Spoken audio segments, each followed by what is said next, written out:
Yep. Practice 10 tomorrow, making progress, improving. Still got a long way to go.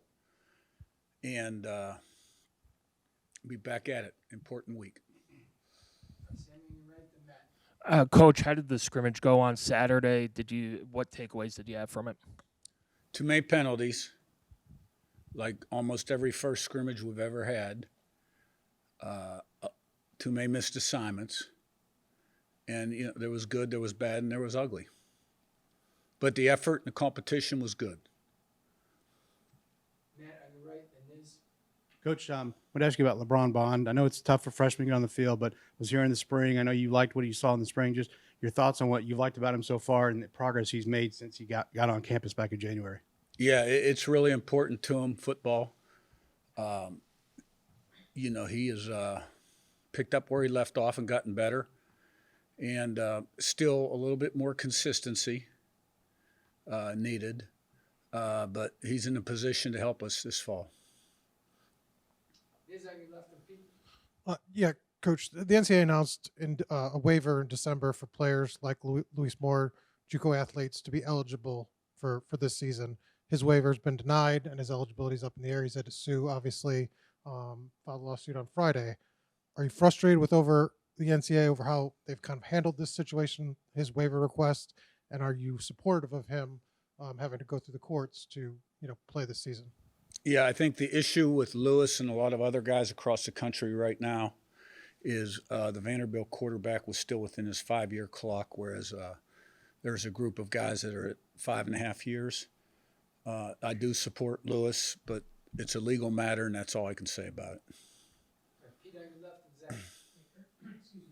Can you assess the running back room and what you're looking for from the running backs? And in particular, what was it about Henby that you really liked? Yeah. Well, Hemby's a veteran. He's done it for a number of years in the Big Ten Conference. He's had a solid camp. He's got to improve on his pass protection. Kalon Black has had a good camp. BB was back out there today. I thought Van Horst really ran well in the scrimmage and pass pro'd well. Older veteran guy. Interesting story on him is when we first went to JMU in 19, he had been a walk-on the previous season and was a walk-on still. We opened with West Virginia.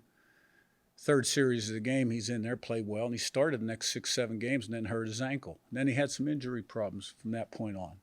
But I thought he ran well Saturday, and Kobe Martin's getting better. It's good to get BB back. He was out there today, first practice. Zach in front, then Joe. Coach, how important is it to have a guy like Kellen Wyatt play opposite on that defensive line so it kind of frees things up for Kamara? Well, I think it's really important because you got to have 11 good players doing their job, outside of what it does for McHale. You got to have 2 bookends, when you're in a 4-down front. Now, we're very multiple. But Wyatt is a high-effort, high-energy, intelligent guy. Like Bryant said, he's very versatile. He can do a lot of different things. He's had a really good camp. And, he'll be a big addition for us. Joe on your left, and then Colin. Coach, you mentioned how getting Coach Whitmer up to speed of the playbook was a priority in the spring. I mean, how have you seen him adapt up to this point and kind of start to use the things he's learned at the NFL level? Yeah, well, I think anytime, his primary experience was in the NFL and college as a graduate assistant. And so there was a learning curve in the spring. He's doing a great job, terrific job. He's doing a great job mentoring the quarterbacks. He's got good ideas. I'm very pleased. He's going to add a lot to the staff. He's got a great work ethic. He's a film junkie. A really smart guy, great demeanor. Colin on your right, then Sammy again. You mentioned LeBron Bond earlier, but on the wide receiver room as a whole, what have you seen from them in developing connections with Fernando? But, we had pretty good offensive success overall last week in practice. It wasn't, but still a lot of mistakes. And there's a lot of areas that we've got to get better. Now, what I would say to that is the defense was really shorthanded. Hardy returned to practice today, but had a groin, missed most of last week. Mari Farrell had a personal matter. Mother passed away, was gone most of the week. He's back today. Pons went out of the scrimmage early, tweaked his ankle. He practiced today. He's fine. And then you got to put other guys in different positions. So I think the defense was a little shorthanded. I think we have a chance to be a good offense. We got to be balanced, running the ball, throwing the ball. Do a good job of protecting quarterbacks, separating, getting open. But there's not an area on the team right now, offensively, where if we're ready to play a game. We're still installing, going over situations, low red, high red, all that stuff, 1 minute. But I think we're progressing. And where I see the progress, aside from the scrimmage, as the week went on, I thought the competition picked up, the speed and the tempo picked up, and the execution was starting to improve. Now, I think one of the biggest things we got to do now is we can't let mental fatigue precede physical fatigue. And, when guys start to get a little gassed, they can't give in. 98% of this game is between your ears. It's amazing if you run the team at the end of practice, and you run them on 10-10s or 10-40s, and you make them do it again, start at zero if they're not perfect by everybody. How on that 10th one, they run faster than they've ever run. And it's all between the ears. And but I think we've made good progress, but we've got a long way to go yet.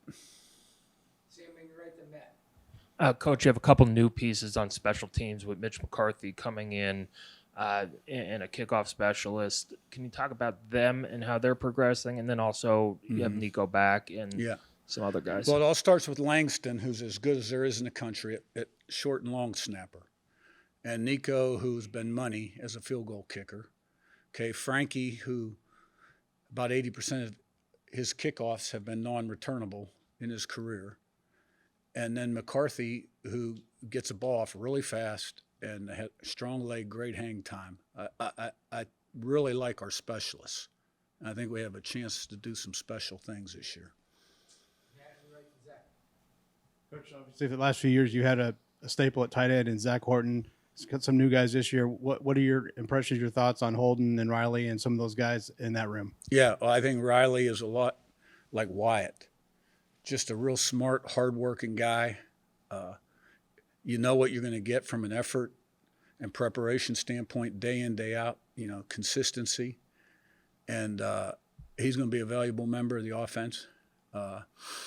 And Holden stays, is improving as a blocker. It has really good soft hands, big, long body, can get down the field in the pass game. So, and Bomba is, this will be his senior year, and hopefully we keep him healthy for, the whole season and afterward. Zach, and then we'll wrap with Niz. You mentioned being a little bit shorthanded in the secondary the last couple of days. Has that allowed some of the younger guys to kind of step up and impress you a little bit? Well, it gives them an opportunity, to work with the ones or the twos. And so, we're still looking at building quality depth back there.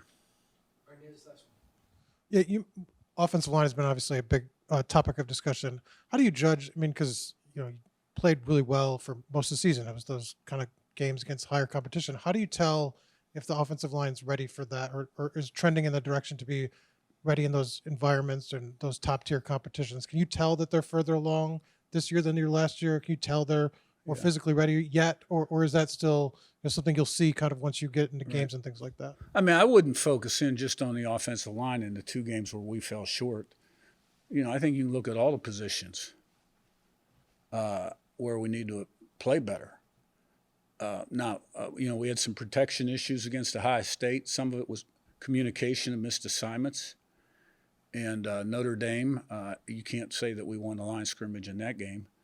I think we've improved ourselves potentially with the guys that we've brought in. And I think we're in a good place right now. Starting to gel, but not ready to play a game. All right, thank you. Thank you.